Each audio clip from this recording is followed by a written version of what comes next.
So what is next after the I-130 to petition a spouse is approved by the USCIS?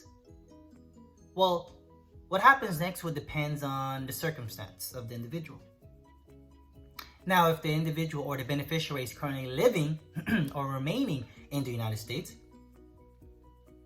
and assuming an I-485 was not filed, the next step is to file an I-485, which is adjustment of status, which allows you to actually get the permanent residency.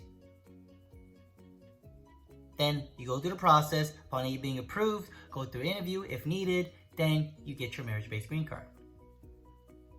Now, if the beneficiary is currently not living in the United States and currently outside the United States, then the next step is that approved I-130 petition will be sent to the National Visa Center.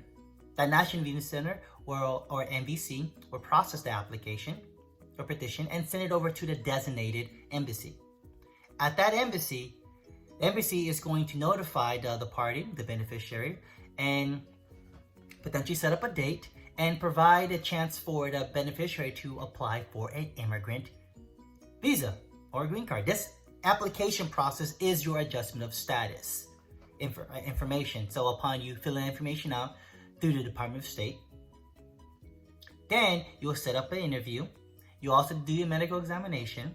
After everything is done, you have all your documentation. You go through the interview. They ask you a few questions. They try to authenticate everything, and upon everything going smoothly and well, then they approve your green card.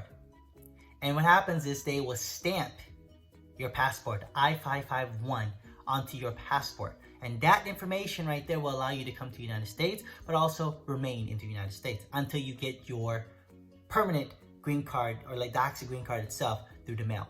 Make sure that mailing address you have submitted in to the application through the Department of State is accurate and correct and up to date, and you're going to be staying there for a while because that's where they're going to send the green card to.